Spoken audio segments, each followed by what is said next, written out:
하나멜의 그 자연신학 오늘 26강 하겠습니다. 책 72쪽이네요.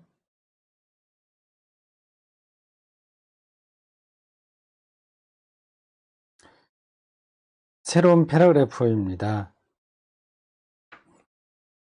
지금 우리는 소제목으로 창과 영에 해당하는 부분을 읽고 있습니다.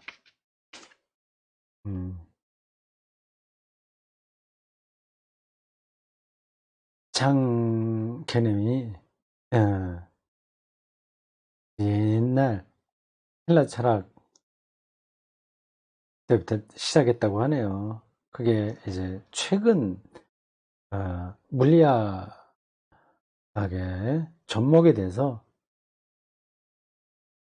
세계의 실제를 이해하는데 중요한 통찰을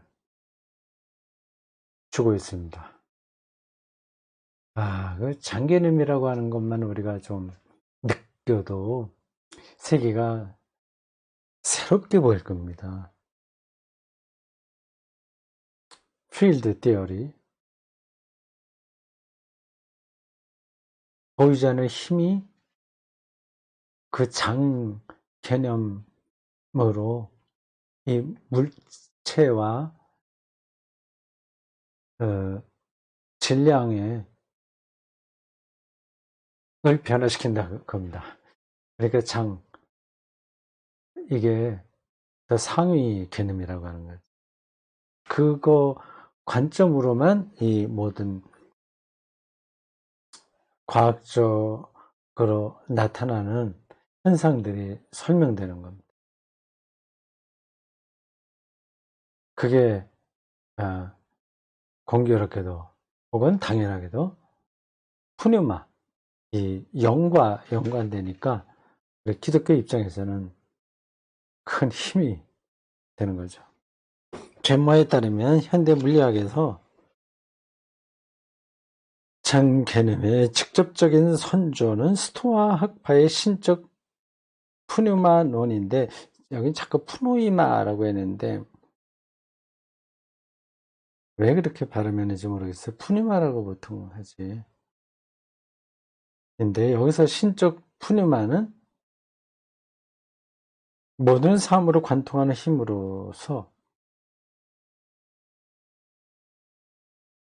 세계의 서로 다른 부분들을 강한 장력을 통해 한데 엮어 전체 우주로 만들어주는 가장 미세한 물질로 인식되기 때문에, 물질은 아닌데 그렇게 스토아 철학에서는 받겠죠.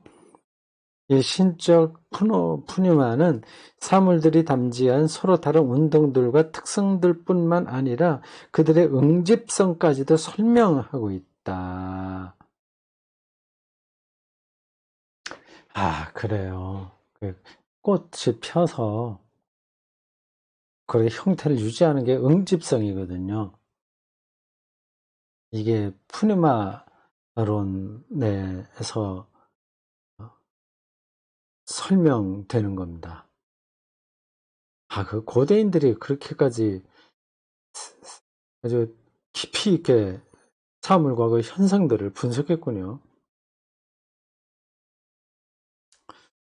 스토아 학파의 이 푸니마론은 교부 신학의 성령론에 강한 영향을 미쳤고, 이런 걸 좀 우리가 알아야 되는데, 기독교인들도 좀 알아야 되는데, 성령 하면 뭐 그냥 혼자서 뜨거워지고 뭐 그런 정도, 감정적으로 엑스타시하더라고 그런 것만 생각하는데, 철학적인 통찰들하고 깊이 연관된다는 거 아니겠습니까? 스토아학파의 이 푸뉴마론 교부신학이 기독교 교리를 결정한 토대입니다. 모든 기독교 교리의 핵심은 다 교부들이 결정한 거예요.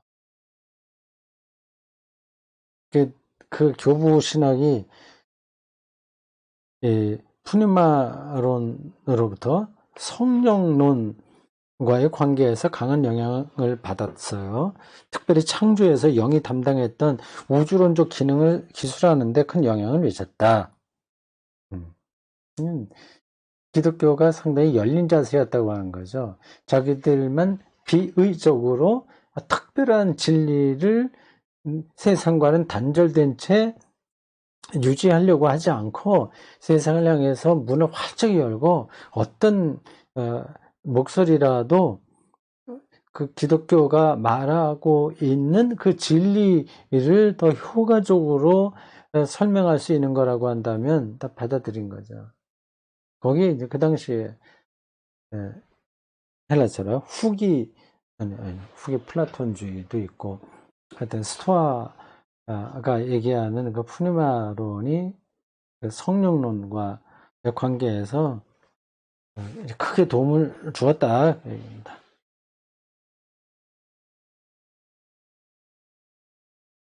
창조론과 관련해서 더 그렇다는 거예요. 창조의 영이니까. 초대 기독교 교부들의 관점에서 스토아 학파의 푸니마 개념은 그에 대한 기독교적 이해와 비교해 볼 때 딱 하나의 중요한 차이점이 있었다. 하나만 다르다. 그럼 뭐 그리스도론적인 차이가 아닐까요? 네.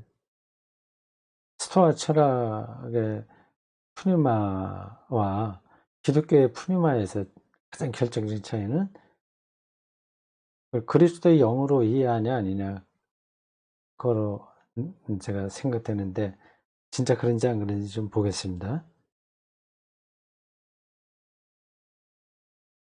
그게 아니군요. 스토아 학파 사람들은 푸니마를 미세한 물질적 원소로 간주했다. 그건 조금 잘못 본 거죠. 물질은 아니니까.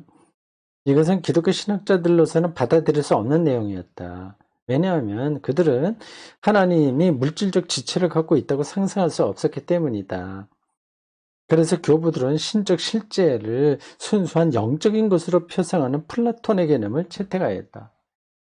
스토아학자들의 푸니마 개념에서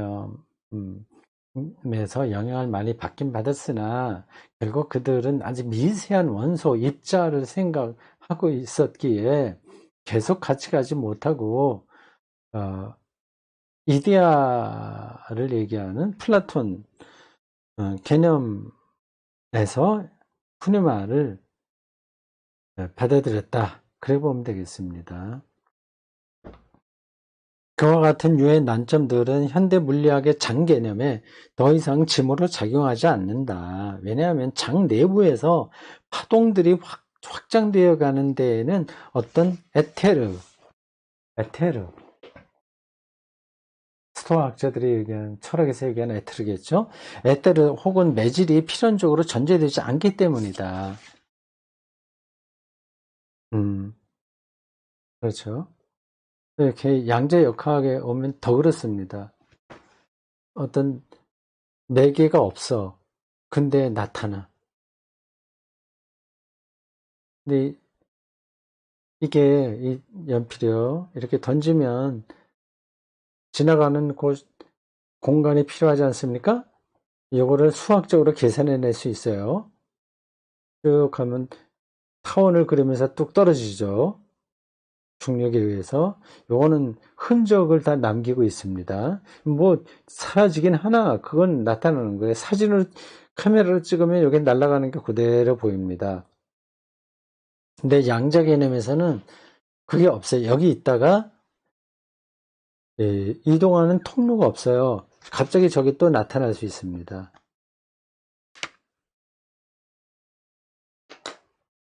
그러니 그건 힘이죠. 힘으로밖에 말하는 거죠. 이상하죠. 양자의 세계들은 정말 이상합니다.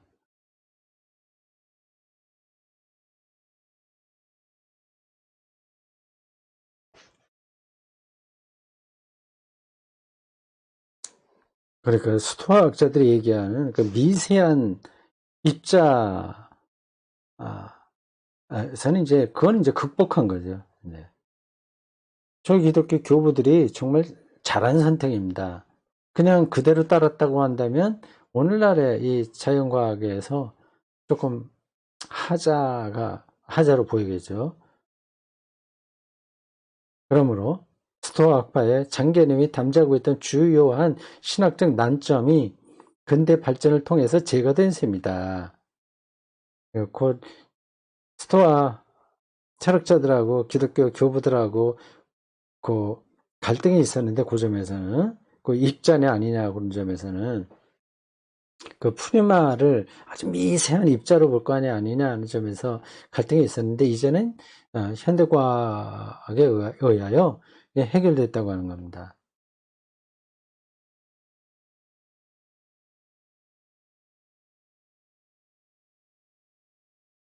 그리고 그와 같은 장개념은 푸르마라는 오래된 개념과 상응하여 더구나 사상사 속에서 볼 때 오히려 그 낡은 개념으로부터 유래한 것이라고 볼 수 있기 때문에 신학자들이 당연히 현대 물리학의 장개념을 모든 창조의 역동적으로 현존하는 신적인 영으로서 기독교 성령론과 결부하여 고려해야 한다는 것은 자명하다. 그 스토아 학자들의 그 푸뉴마 이해 조금의 차이가 있었으나 어쨌든 그거하고 장이 되고 장 안에서 그 푸뉴마가 활동하죠. 장의 방식이 장 개념이 푸뉴마인 거예요. 그게 지금 물리학적으로 해명되고 있다는 거죠. 그러니까 기독교가 이걸 적극적으로 받아들여야 된다고 하는 겁니다. 성령론과 연관해서 장개념을 받아들여야 된다. 이러한 방식으로 장개념을 활용하는 모든 교부들이 이미 헬라 시대 스토아 철학과의 관계에서 교부들이 그렇게 했는데 그 교부들이 모든 생명의 근원으로서 하나님의 영에 대한 성서적 확증들과 스토아 학파의 푸니마론 사이에 설정했던 연관성과 같은 맥을 타는 것이다. 이런 거예요. 이게 좀 어떻게 여러분들 설득이 됩니까? 그게 가능하단 말이야. 생각하시겠죠? 이제 우리는 늘 성령을 굉장히 주관적으로만 생각했는데 생명 현상, 물리학적인 그 장개념 그런 거하고 다 연관된단 말이야. 하는 그 약간 신기하면서도 좀 믿기 어렵다 하는 생각도 들을 수 있습니다. 근데 그게 교부들이 스토아 철학의 푸니마론을 아주 기꺼이 받아들이는 거하고 지금 우리 현대 신학자들이 이 물리학이 말하는 장개념을 받아들이는 건 똑같은 이야기다. 그 얘기입니다.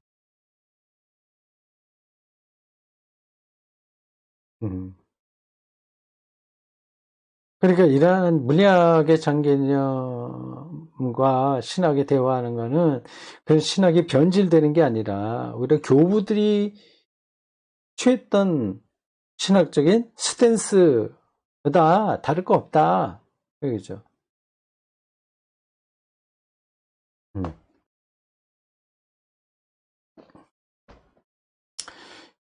실질적으로 장개념과 성령론 사이의 연관성은 소제목이 계속 얘기합니다. 필드와 스피릿이에요.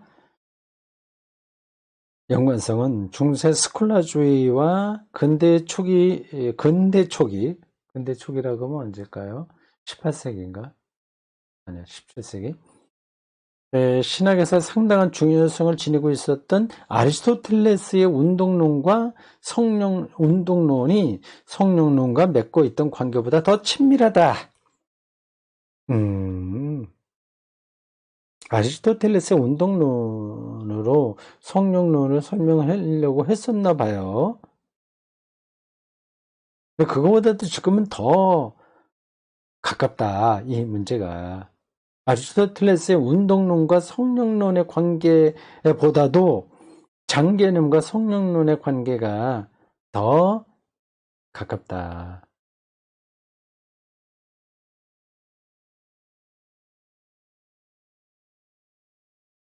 음, 어떻습니까? 여기서 내용이 어떠냐 하는 건 둘째치고 우리가 알고 있었던 성령에 대한 이해가 이렇게 확 좀 펼쳐지는 그런 느낌이 들지 않습니까? 성령론 하면 늘 전이해가 어떻게 따라다니잖아요. 신변 뭐 성령 받아라 뭐 부흥회 때 이렇게 하고 막 방언하고 뭐 이런 식으로만 성령을 이해하지 않습니까?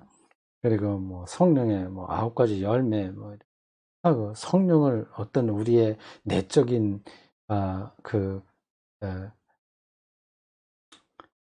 자기 암시보다도 심리적인 심리 정확하게 떠오르지 않네요.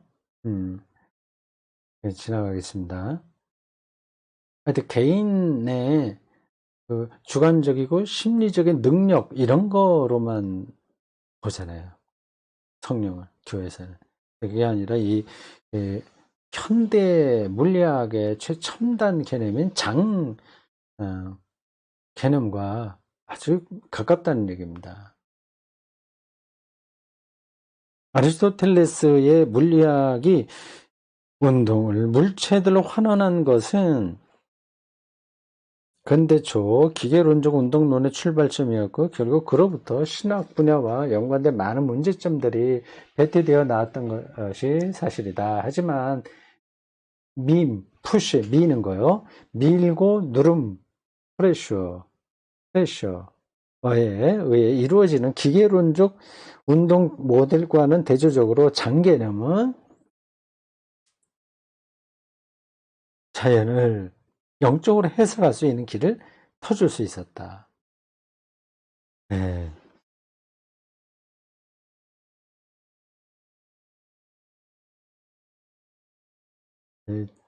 이러한 신학적인 설명들과 연구들이 교회 현장에 접목되기는 참 시간이 많이 필요합니다. 도대체 그래 그거하고 우리가 성령을 의지해서 산다고 하는 게 무슨 상관이 있지? 지금 당장 기도하고 힘든데 위로받고 하는 게 중요하지 무슨 장 개념과 성령의 관계가 뭐야 이렇게 생각이 있거든요. 이거는 뭐 시간이 좀 많이 필요합니다. 분명한 것은 이러한 시도가 이미 기독교 초기부터 있었다 하는 겁니다.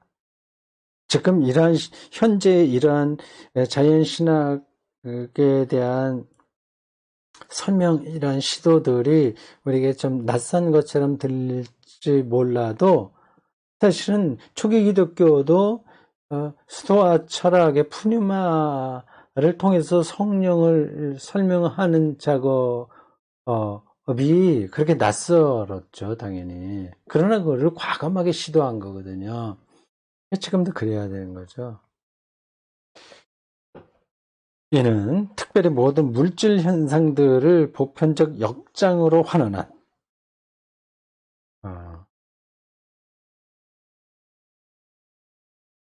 패러데이의 통찰에서 분명하게 드러난다. 역장 개념에 대한 공부를 좀 더 저도 해야 되겠습니다.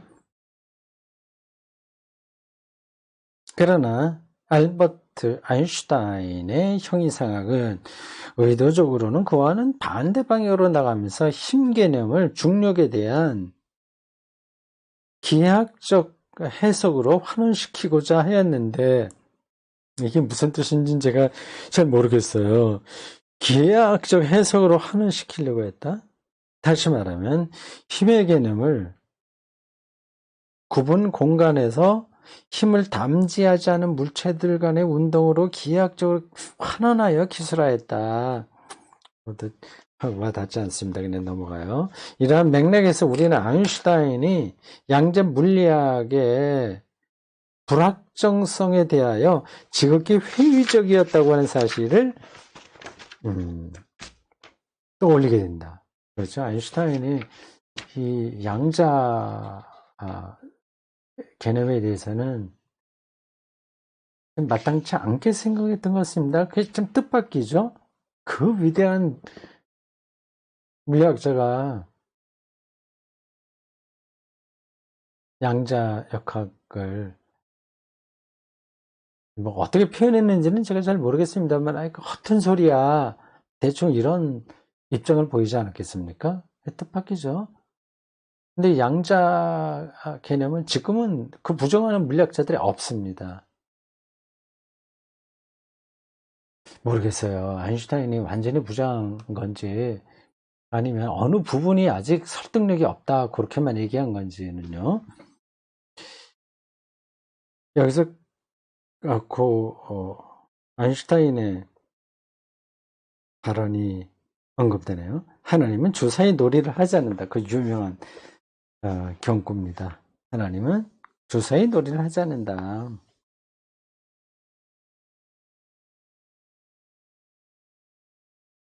뭐 우연하게 어떤 일들이 발생하지 않는다고 그러죠.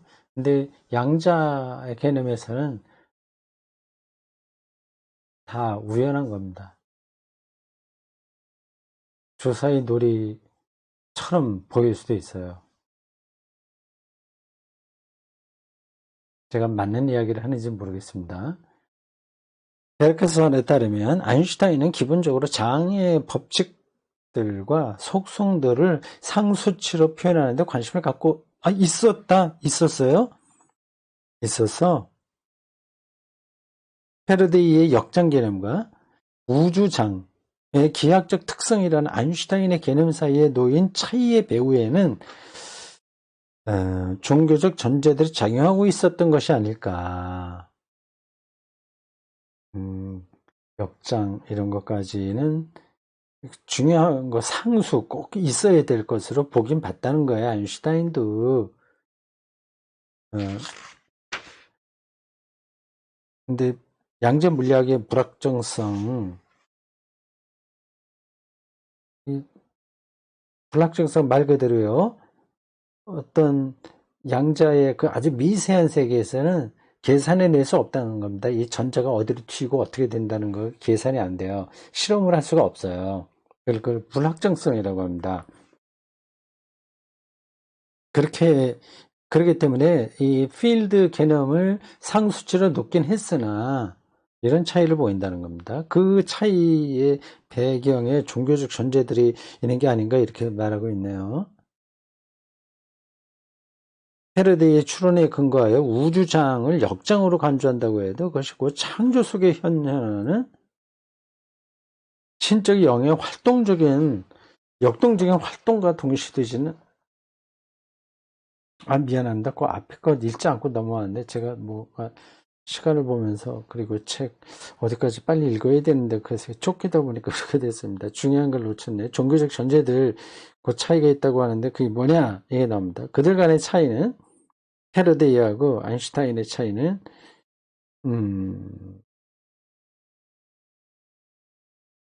유대교 창조론에서 아인슈타인이 유대교니까 유대교 창조론에서 우주 법칙의 불변성을 주장하는 계열과 하나님의 세계에 내 강력한 현존을 주장하는 계열 간의 해석상의 차이에 다름없지 않은가. 우주 법칙의 불변성을 주장하는 계열에서 본다면 불확정성은 좀 의심스러운 거죠. 페라데이의 추론에 근거하여 우주장, 코스믹 필드를 역장으로 간주한다 해도 코스믹 필드도 있고 포스 필드도 있고 그 개념들이 복잡하네요. 필드 하나 이해하기 힘든데 코스믹도 나오고 필드, 포스도 나오고 그러네요. 그것이 곧 창조 속에 현현하는 신적 영의 활동적인 역동적인 활동과 동일시되지는 않을 것이다. 언제나 과학의 다양한 모델들은 단지 근사치들로만 제한된다. 왜냐하면 그 모델들은 모두 자연 법칙의 관점에서, 즉 자연 과정들의 균일한 구조라는 관점에서 인식되고 있기 때문이다. 늘 똑같이 균일하게 나타나는 걸 전제하니까 이게 완전하게 증명되는 건 아니라는 거죠. 그러므로 우주 내 활동하는 신적 영의 장 구조를 신학적으로 주장할 때 이는 물리학의 장 이론과 다를 수밖에 없다. 그 차이점은 이하 두 예들을 통해서 묘사될 수 있을 것이다.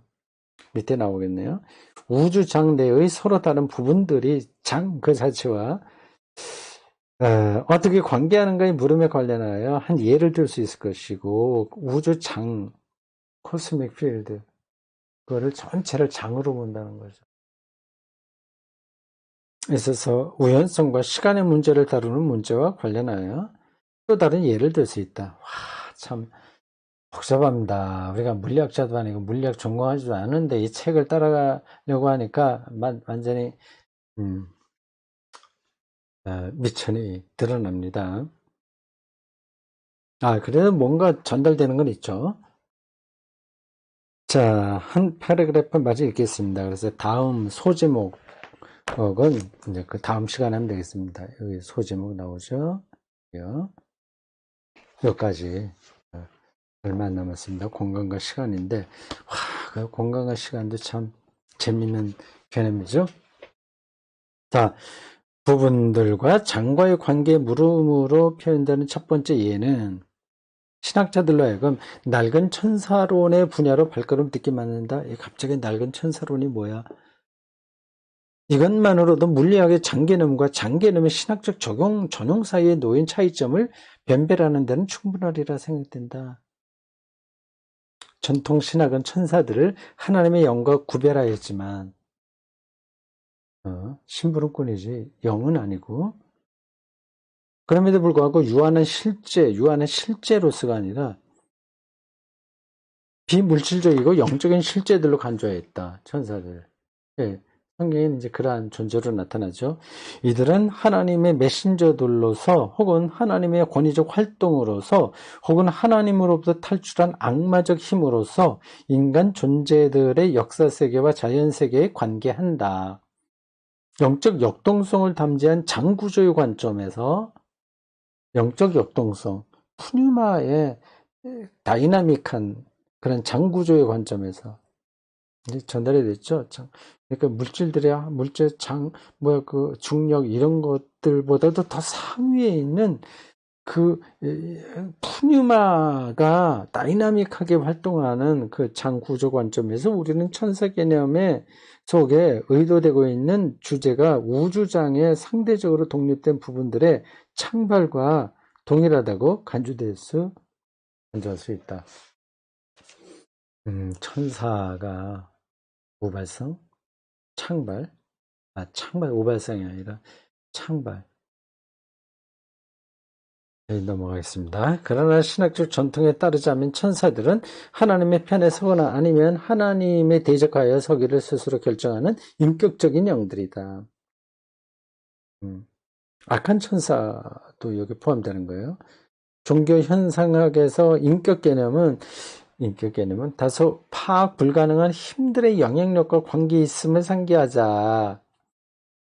우리 인격이 파악 불가능한 힘, 자본주의 힘, 이런저런 여러 가지 힘의 영향력 속에서 우리의 인격이 형성되죠. 그 힘들은 인간 존재들과 세계를 향하여 갖고 있는 방향성은, 그 힘들이 인간 존재들과 세계를 향해서 갖고 있는 방향성은 일종의 의지를 증거하는 것으로 볼 수 있다. 물론 그것은 신인 동형 동성론적인, 신을 아버지로 본다거나 하여튼 할아버지 이렇게 인간의 초자아적인 대상으로 본 거를 이제 동형론적인 거라고 하는데, 그런 특징을 제시하는 것으로 보아서는 안 된다. 만일 인격적 실제로서 천사들을 말하는 성서 언어의 이 같은 배경을 염두에 둔다면 활동을 통해 선하거나 악한 것으로 경험될 수 있는 천사들은 역장들 혹은 역동적 영역들과 아주 밀접한 관계를 갖고 있다고 말할 수 있을 것이다. 하지만 이와 같은 천사 개념은 후대의 중세 스콜라 신학의 교리에서 혹은 개신교 정통주의 교리에서 볼 수 있는 천사 개념과는 분명히 다를 것이다. 여긴 좀 쉽지 않네요. 천사 개념을 쭉